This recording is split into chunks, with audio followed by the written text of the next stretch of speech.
Tonight on All In. 1 year ago today, in this sacred place, democracy was attacked. 1 year later, the president attempts to rally a nation. I will stand in this breach. I will defend this nation. And I will allow no one to place a dagger at the throat of democracy. Tonight, what history will record a full year since Donald Trump's failed coup, the fight to stop the slow-motion insurrection in the states, and what happens next in a country where one of the two major political parties is abandoning democracy. We're ashamed of nothing. Seize the day. We're proud of the work that we did on January 6th. Special edition of All In starts right now.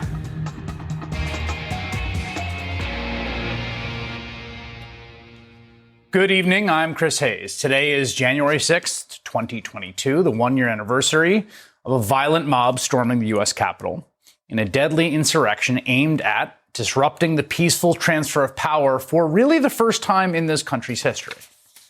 And this date, January 6th, has taken on the sense of power and resonance in the cultural imagination in a way that few dates do. It's probably the most infamous date in this country's history since September 11th. And today, we saw on full display the battle over the meaning of this date. Because right now, we do not know what January 6th will mean generations down the line. You know, as you travel across the world, you encounter lots of places named after dates, usually marking the occasion of a revolution or a military victory or a hard-won battle for independence. It's the case of the city and street 9 de Julio in Argentina or the neighborhood 10 de Octubre in Cuba, both of which celebrate their nation's independence.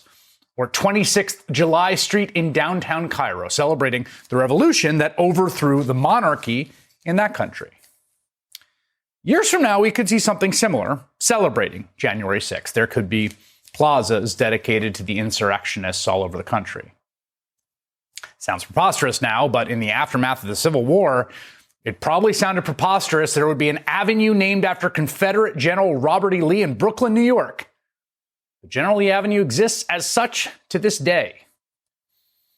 So right now, in this very moment, there is a fight over how to signify what this date today will mean in our country's collective memory. Earlier today, President Joe Biden offered his vision of January 6th as something of a historical inflection point.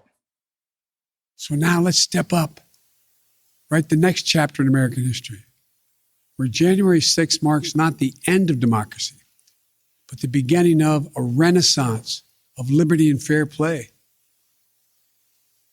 I did not seek this fight brought to this Capitol 1 year ago today, but I will not shrink from it either. I will stand in this breach. I will defend this nation, and I will allow no one to place a dagger at the throat of democracy. Now, it probably goes without saying, I believe that Biden's position is the correct one here. And 1 year ago, it appeared as though Republicans agreed. I mean, Republican leadership in both the House and the Senate condemned the violence, even as a majority of House Republicans then, after the violence, went into the chamber to vote to abet the coup, voting to refuse to certify the results of the election. But today, 1 year later, the response from congressional Republicans has been overwhelmingly silence, exemplified starkly by this image of the only two Republicans in the House chamber today. On the lower right side of your screen, you will see Vice Chair of the committee investigating the insurrection, Congresswoman Liz Cheney of Wyoming in red, and to her right, her father, of all people, former Vice President Dick Cheney. That is it, just the two of them. The rest of the Republican Party, it seems, has yet to reach a consensus on how to frame the events of January 6th, except to agree that it really was not all that bad. Florida's Republican Governor Ron DeSantis decried what he says is the unnecessary politicization of the 6th, which, of course, was, well, an inherently political event perpetrated by one party in response to an electoral loss. I think it's going to end up being just a politicized Charlie Foxtrot today. I don't expect anything good to come out of anything that Pelosi and the gang are doing. I don't expect anything from the corporate press to be enlightening. I think it's going to be nauseating, quite frankly. Nauseating. Fox News played whataboutism with the events of the day, with one anchor publicly speculating why Speaker of the House Nancy Pelosi only paid tribute to the police officers who lost their lives and not Ashley Babbitt, the insurrectionist who was killed by law enforcement as he tried to force her way through a door leading to the lobby of the House chamber. One went, the other went, and now it is done. 1 year later, January 6th, she recognized the police officers only, not the fifth person who was also killed that day. We'll move on. Yeah, let's move on. Republican Congressman Tom Reed of New York, who as recently as last May called the insurrection an assault on our democracy and backed creating a bipartisan committee to investigate it, put out a statement today saying that January 6th was, quote, the darkest day of my congressional career, but then turned around and said he is still supporting Donald Trump, the man who incited the assault in the first place. President Trump is the candidate that's representing the Republican Party. I will support him because the Republican Party that I believe in, that would put him in that position, is the party that's going to see us into the future. And speaking of Donald Trump, the ex-president who fomented the insurrection, who watched it unfold, refusing to intervene, indeed, by some accounts, watching with excitement, released a predictably unhinged statement today in his own bid to cast the memory and the significance of the date, lying about the results of the 2020 election again, predictably, and implicitly endorsing the events of the 6th as a necessary political uprising, which has been his position for a while now. Quote, to watch Biden speaking is very hurtful to many people. They're the ones who tried to stop the peaceful transfer with a rigged election. America is a laughingstock of the world, and it's all because of the real insurrection, which took place on November 3rd, the real insurrection. Never forget the crime of the 2020 presidential election. Never give up. What do you think that means? What do you think people hear when they hear that? What do you think he wants to do again? That position that the real insurrection was the Democratic election in which a majority voted him out, that's a position that is shared by, well, articulated at least, by Trump's most aberrant, most antisocial followers, who are the vanguard of the MAGA movement. And the vanguard of a movement to turn this into a day of celebratory occasion. Like Florida Republican Congressman Matt Gaetz, who openly expresses admiration for the insurrectionists, some of whom beat and tased police officers, and said he would celebrate their actions today.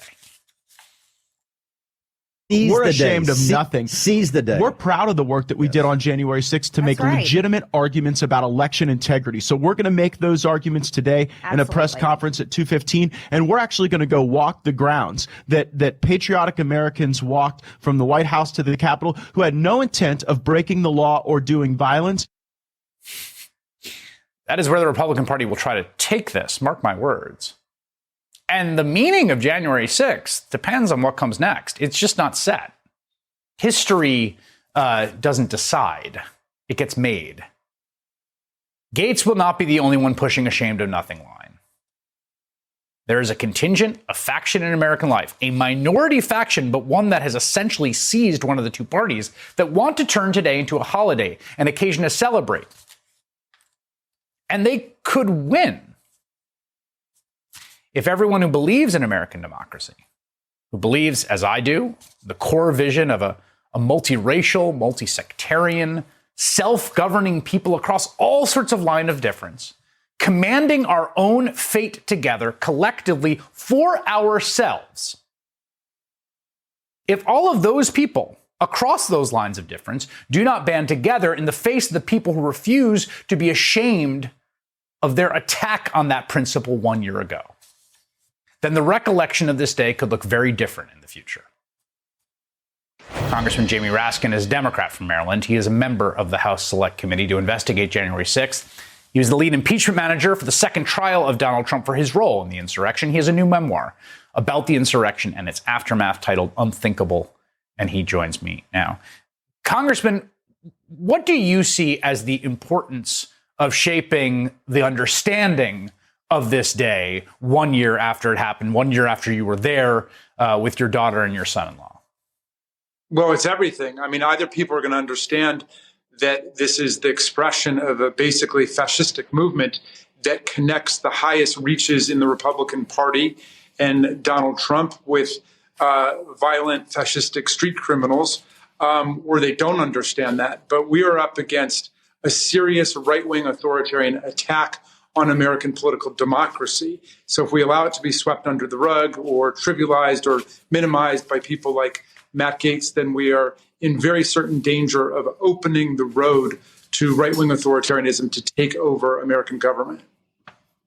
I thought this image today of Dick Cheney and Liz Cheney and that chamber where they're the only two Republicans who show up for the sort of commemoration and the moment of silence, I found that stark and worth 1,000 words and unnerving. What do you see when you see that? Well, first of all, there were no Republicans in the chamber at all. It was just completely empty, devoid, not as usual just of ideas, but devoid of physical presence over on their side of the aisle. And that was chilling. It was a little bit like a sci-fi movie. And I was happy that Liz came, and I'm happy that she brought her dad, because I've been trying to check out the history of coups around the world in, Greece, Argentina, Chile, whatever. You can't find an example of an attempted coup and a serious fascist push into society where progressives and liberal parties alone defeat fascism. You need a coalition of liberals and the center right. And Liz Cheney has a high burden of hope placed on her, as well as Adam Kinzinger and a handful of others who've stood strong, because they represent the possibility that we will really have a broad coalition of constitutional patriots in America who are resisting what Donald Trump's trying to do to us. Yeah, and I should note that Kinzinger, I think, issued a statement saying he wanted to be there, but could not today, and would have been there if he could have.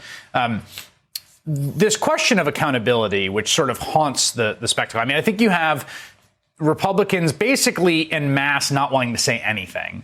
A few, like I said, in the vanguard who will celebrate it and go on Steve Bannon's podcast.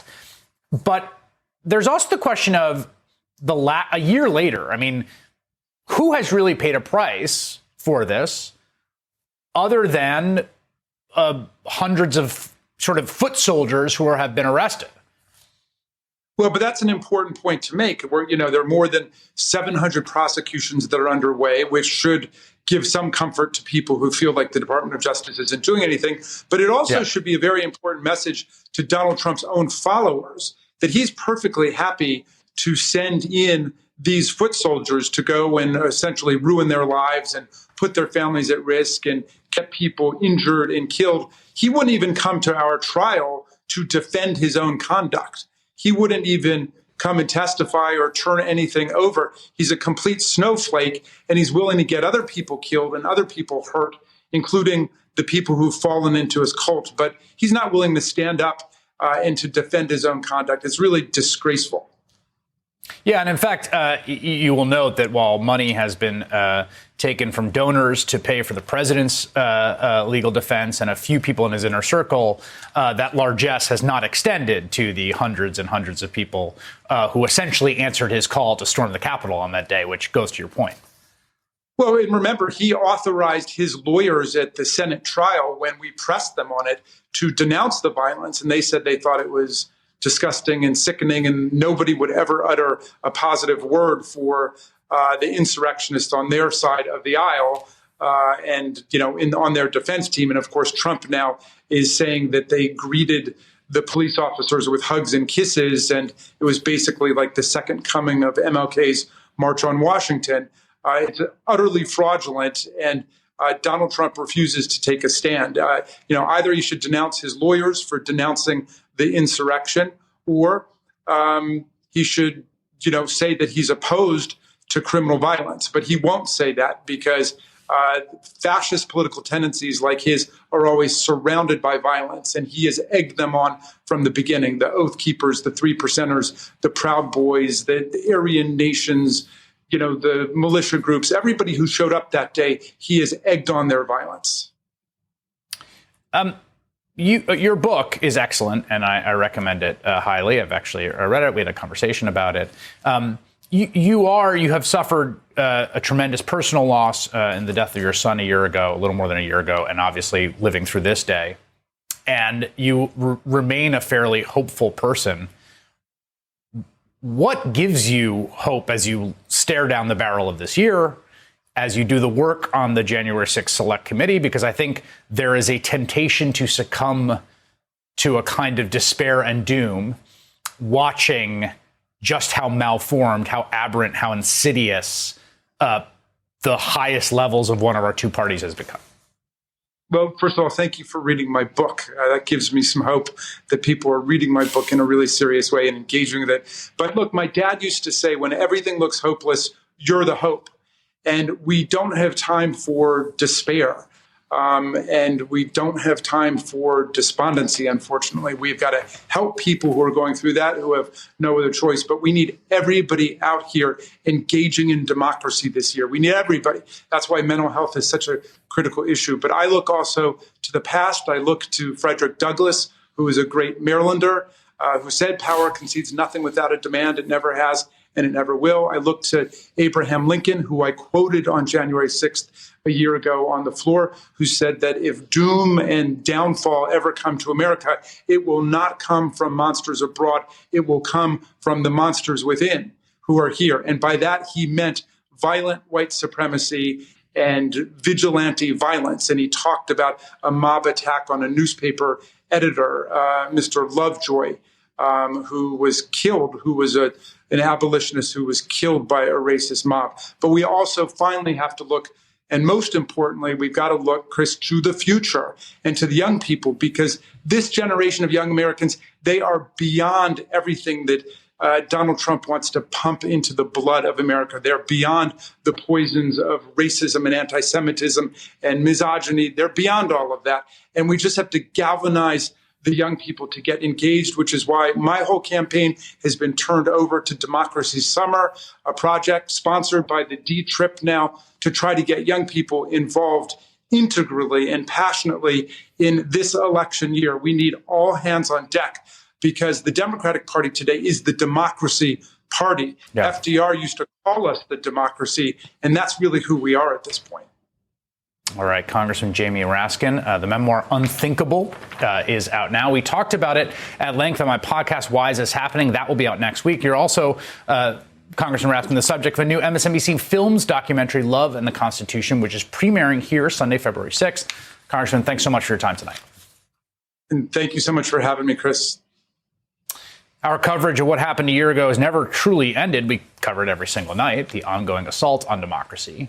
But it can be easy to forget the absolute horror and violence that unfolded before our very eyes. When we return, January 6th as it happened, the first-hand accounts of those who survived it as they honor those who did not. Had those officers not held that line, I would not have met my son, Cameron. So for me, January 6th, I don't see it as a member of Congress so much. I see it as a father. As somebody who, because I didn't know mine, I've always been committed to making sure that my boys knew me. And so to the Sicknick family, I'll say to you, your son's sacrifice allowed me to meet mine.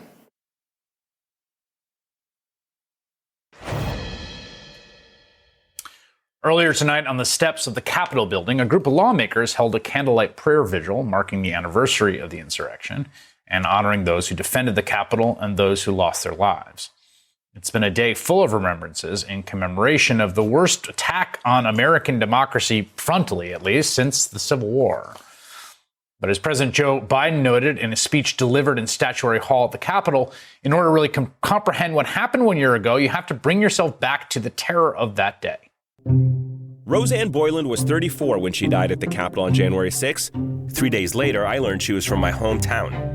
From MSNBC, I'm Ayman Mohyeldin, and this is American Radical, the story of how one woman became a foot soldier in one of the most dangerous movements in America. It happened so quickly, just going from being a totally apolitical person to dying for Trump on January 6th. American Radical, the newest MSNBC original podcast series. Search for American Radical wherever you're listening and follow. Do you hold former President Trump personally responsible? Are you praying for former President Trump? Are you still praying for him? The Bible tells us that we shall know the truth, and the truth shall make us free. we shall know the truth. Well, here is the God's truth about January 6, 2021. Close your eyes. Go back to that day. What do you see?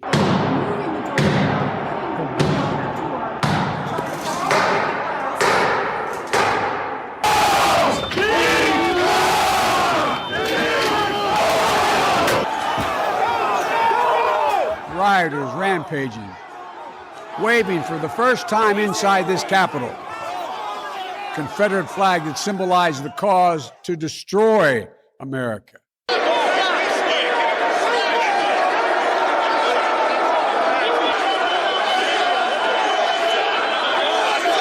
What else do you see? A mob breaking windows, kicking in doors, breaching the Capitol. American flags on poles being used as weapons, as spears. Fire extinguishers being thrown at the heads of police officers.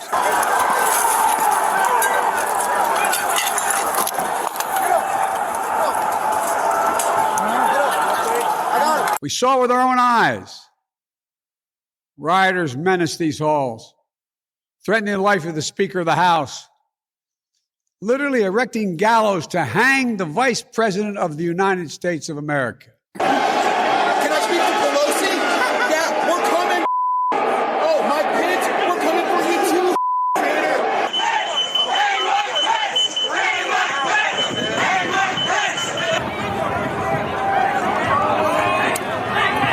They've got the gallows set outside this Capitol building. It's time to start using them. Start making a list, put all those names down, and we start hunting them down one by one. We had a disbursement of tear gas in the rotunda. Please be advised there are masks under your seats. Please grab a mask, place it in your lap, and be prepared to don your mask in the event that we get a breach. When the order came to evacuate, I stayed behind for a while until two Republicans came up to me. One of them said, "You can't let them see you. I know these people. I can talk to these people. I can talk my way through these people." I remember every moment vividly. I viscerally feel the pounding on the gallery doors. We want Trump! We want Trump! I know violence! It's too late for that. I hear the shot ringing out. I replay how I made plans to use my gas mask and my cane, newly at my side from a 5-week-old knee replacement surgery, to fight back if attacked. And I remember not knowing if I would make it out of our seat of democracy alive or if our democracy itself would survive. 1776! You're afraid of that, Chief? Well, guess what? America showed up! I think Cruz would want us to do this. Until, like many of you, including luckily a former linebacker standing next to me, we had to contemplate actually defending the floor of the House of Representatives. And at that point, I thought about what it meant. Was I willing to die for my country? Was I willing to die to make sure democracy continues? And at that time, around this time last year, I said yes. Yes, I would.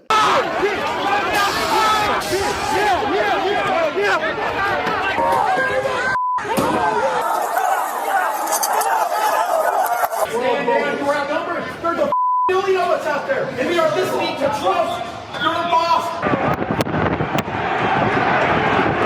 What the extremists who roamed these halls targeted was not only the lives of elected leaders. What they sought to degrade and destroy was not only a building, hallowed as it is. What they were assaulting were the institutions, the values, the ideals that generations of Americans have marched, picketed, and shed blood to establish and defend. 1 year later, the fight for democracy is far from over. I'll speak with a member of Congress who lived through the horror of the 6 and is warning about what is yet to come next.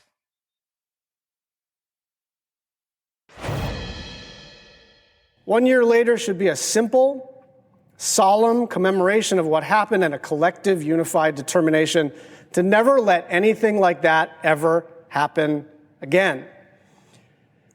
But I'm even more worried now. Donald Trump is now defining fealty to him by one thing and one thing only. Are you willing to install him into power regardless of the vote count? And so now every Republican politician and elected officials, secretaries of state, county elections commissioners, United States Senate candidates have to promise to put Trump above democracy itself. And many are doing it. They are now organizing the next coup in plain sight. So this week, we commemorate the fallen. We thank everyone who came to democracy's defense across the country and in our great capital city. But we know that this was round one. We know that authoritarians rarely give up, and we know that they aren't doing their preparation for the next coup in hiding. They are doing it all in plain sight, and they must be stopped. Senator Brian Schatz of Hawaii standing exactly where he was a year ago today, inside the Senate as rioters stormed the Capitol, warning that American democracy itself is at stake. And Senator Schatz joins me live tonight. I talked to Congressman Jamie Raskin over on the House side today, and I'm curious your reaction to the day and whether there are a lot of Republican senators around. Republican senators are not around now. My good old friend and colleague, Johnny Isakson, his funeral was today. So 30 of the Republican senators are in Atlanta, Georgia for that purpose, but 20 are not. And I just think it's noteworthy that there was not a single Republican United States senator in the building. I thought as I was watching that speech that there was a chance to do something right afterwards, which was that the president was impeached for a second time, the first time in American history. It was the largest bipartisan vote of impeachment and the largest bipartisan vote for conviction, but not the threshold. And one of the punishments that you could have dealt out had he been, convicted in the Senate was just barred from future office. And I wonder if you think about that at all and how different things might look in America had Republicans understood that that was their opportunity to sort of like cauterize this wound. Yeah, that could have been it. They could have just used that opportunity to get rid of Trump. They used him as an instrument to get their Supreme Court justices installed, to get their tax cuts done, and then they could have thrown him on the ash heap of history, having achieved a bunch of right-wing goals, but basically saying, we're going to draw the line at democracy itself. They did not draw the line at democracy itself. They have tethered themselves to him. They had that opportunity. That offer was proffered. But remember, at that time, Mitch McConnell was still in charge of the United States Senate. And so those articles of impeachment were not going to be dealt with until we took the gavels several weeks later. So that would have been their opportunity. And I think looking back on it, many of them probably wish they had gone through with it because they wouldn't have had to deal with him ever again. That night when everyone came back and reconvened for the vote, I remember thinking that the mood was bizarre. There was a kind of strange jocularity to it. And I think it was just how people were processing what had happened. There was, solemnity when everyone came back, but then, a lot of jokes. And Lindsey Graham said, I'm off the train. And, Ben Sass did a monologue about how awesome it is to shovel your neighbor's driveway when it snows. I remember thinking that it hadn't sunk in then. And I wonder a year later, do you feel it has sunk into the body? No. I think it has sunk in for many of us. I think it's sunk in for Ben Sass. I think it's sunk in for Mitt Romney and others. But there are others who are, whistling past the graveyard. I think they really are dancing on the edge of overturning the American experiment. And I I don't understand their justification on a human level, on a moral level. To stay in office in the United States Senate, it is the greatest honor of my life professionally, but nothing is worth that. And why be a United States Senator if you're going to be a party to overturning democracy itself? A lot of these people ran for office. They ran for mayor or secretary of state or lieutenant governor or governor, because they actually wanted to help their community. And now they're sitting there all privately telling us, this guy's insane, this guy's an autocrat. But if it's not me in office, it's going to be someone even crazier than me. And that's why I've come to the very sad conclusion that the Republican Party is no longer committed to American-style democracy. There are individual Republicans who still remain committed to American-style democracy, but Donald Trump is the indisputable leader of the Republican Party. There is no way to win a primary without Donald Trump's endorsement, and there's really no way to get his endorsement unless you promise to install him into power, regardless of how the votes fall. You called out by name two people, two of your colleagues in that speech, Josh Hawley and Ted Cruz, both of whom led the effort on the Senate side to volunteer to object to electors based on nothing, a very tortured, preposterous constitutional theory that states didn't have they weren't allowed to determine their own election provisions. Those two basically escaped accountability. Like they aided and fomented the coup. Josh Hawley famously gave him the fist to the marchers that morning. And there was some pressure on them for a while, but that seems to have gone away. I think you've described the situation accurately. They use their fancy educations, their big brains, and their unlimited ambition to at least dance on the edge of, if not go over the line and try to overturn the American experiment. These are people who ought to know better, but they have been overcome with their ambition. And I think one of the failures of official Washington, of pundit Washington, of lobbyist Washington, is that these guys are back in the fold. They're, Ted Cruz is talking about Nord Stream 2, and Josh Hawley is treated as like a thoughtful person on tech issues. They shouldn't be allowed in the door in terms of public policy if they're not willing to stipulate to the basic premise that whoever gets the most votes gets to take the office. Yeah, that basic premise is really under assault, and it's kind of the whole ball game at a certain level. Senator Brian Schatz, thank you for your time tonight. Thank you, Chris. 1 year since the attack, just 10 months to the midterms. What needs to be done before November ahead? As many of you know, for me personally, the path forward after January 6th has not been an easy one. It's been made more painful, however, by the fact that most of our colleagues on the other side of the aisle continue to accommodate that big lie that was the predicate for the attack on our country. To truly protect our democracy, we need truth. Truth is clear as this shard of broken glass that I have carried with me for the last 365 days. Glass that I picked up from a broken window in the Capitol in the aftermath of January 6th as a reminder, constant reminder in my pocket of the brutality of that day. We must have truth. We must have accountability.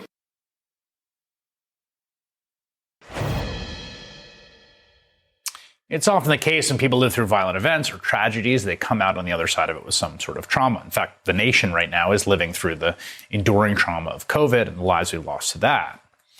When we look at the images of January, it's hard not to feel some pain just as an observer, hearing the screams of police under attack and the war crimes from the mob creepily hunting down elected officials, watching a rioter get shot, killed, trying to break into the House chamber.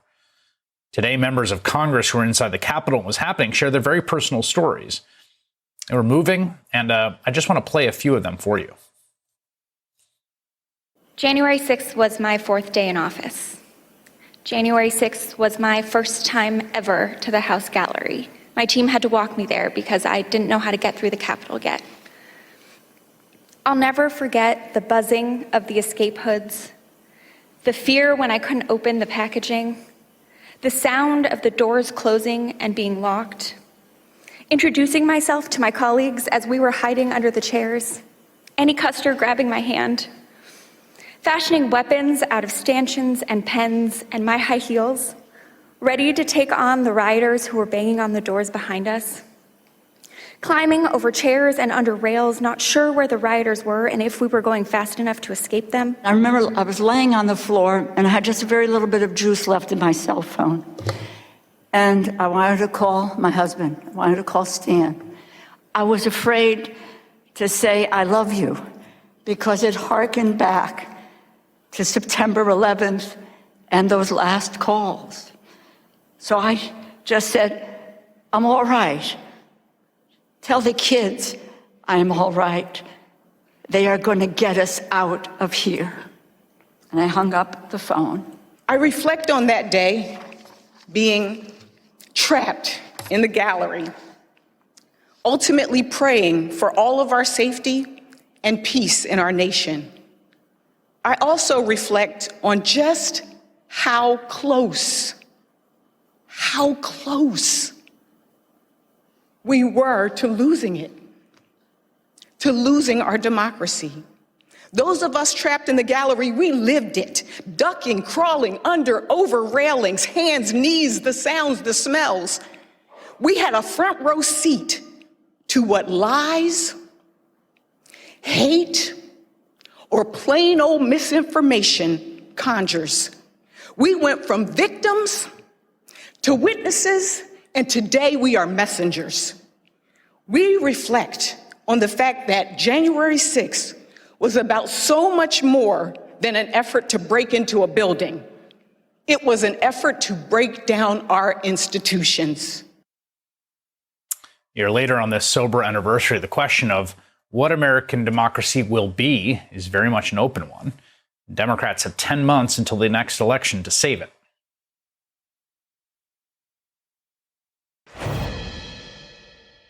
You can't love your country only when you win. You can't obey the law only when it's convenient. You can't be patriotic when you embrace and enable lies.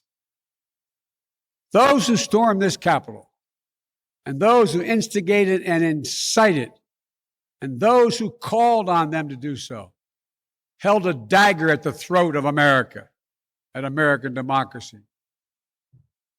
That dagger at the throat of American democracy that President Biden invoked at the Capitol today is still right there. Time is ticking. As election lawyer Mark Elias wrote earlier this week, quote, 10 months from the 2022 midterms, it is up to Senate Democrats to decide whether to advance these pro-democracy laws alone or allow Republicans to use the filibuster as the weapon that murdered democracy. If these two voting rights bills fail, our democracy will suffer and may never recover. Ian Bassin served as Associate White House Counsel under President Barack Obama. He's a co-founder and executive director of Protect Democracy, a nonpartisan organization dedicated to fighting efforts to undermine democracy. Heather McGhee is the board chair of Color of Change, the nation's largest online racial justice organization, and the author of The Sum of Us, What Racism Costs Everyone and How We Can Prosper Together. Let me start with you, Heather. How are you thinking about these next 10 months? Towards these midterms, which take on this kind of existential weight that I don't think any midterm election I've ever encountered before felt like it took on.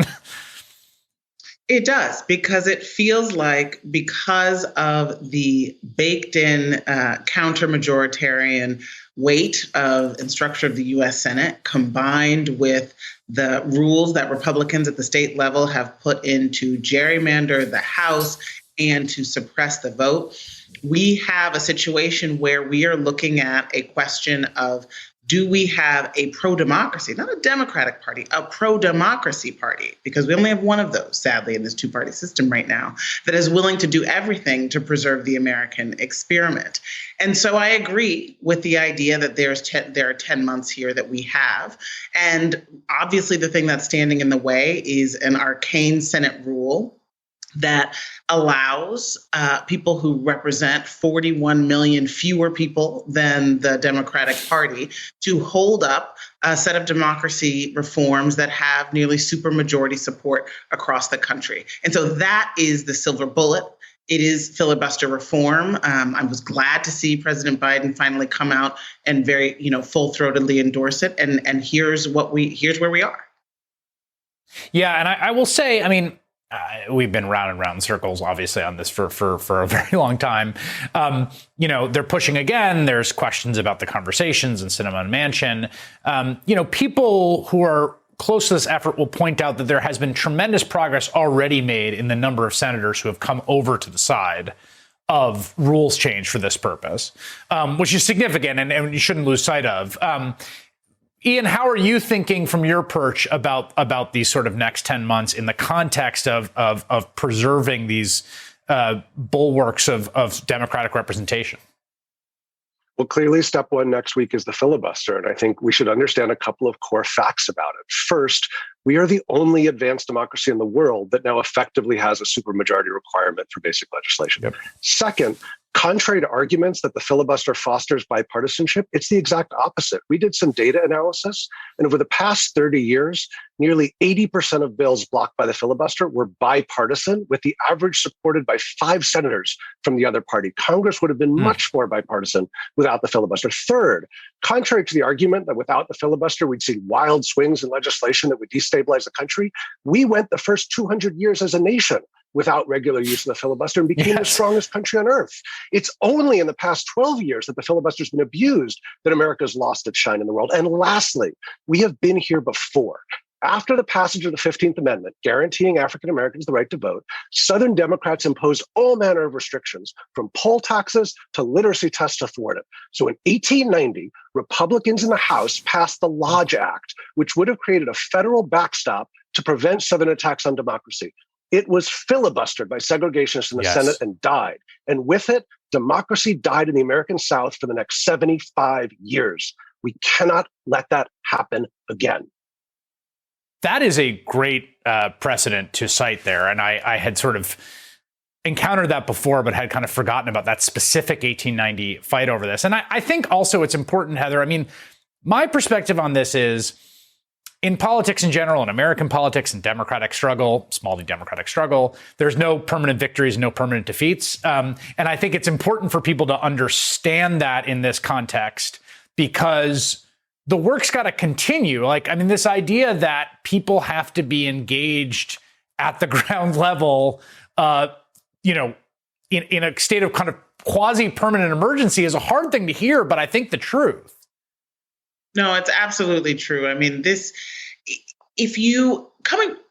feel like the Black community understands this in a very visceral way, right? Because the idea that we have this democracy that has always been so free and fair, and it's been snatched away in the past number of years is obviously not our truth, right? It's not the historical truth, and it's not the truth that we viscerally have lived and our parents and grandparents have lived. And so that sort of constant vigilance is so necessary. And if you zoom back, I think it's really important, and I wrote about this today in a Medium post, I think it's so important to remember that the core logic of January 6th and of the big lie is a racial one, right? It is the lie of the racial zero sum. President Biden alluded to this in his speech today, this idea that there's only so much democracy to go around, that we are in this battle for supremacy. And so if people of color vote, that must be sort of stealing something that is rightfully the province of white people. That's the core logic. There was a great University of Chicago study about the insurrectionists and what is their core ideology, what drove them. Wasn't economic insecurity. 1 in 4 were business owners, right? It was this idea of the great replacement, the idea that as people of color gain more rights, those will come at the expense of white people. Now, obviously, that idea is being sold, right? Packaged and marketed. The same people who fund the Stop the Steal movement and who are funding ongoing attacks on our democracy are the ones who win financially when Republicans stay in power despite losing the majority of votes, because that is the economic payoff for the moneyed elite that has been funding this racism as a way to drive their greed. And ultimately, we are at a real inflection point. Do we understand that the racial zero sum has always been the Achilles of our democracy or not?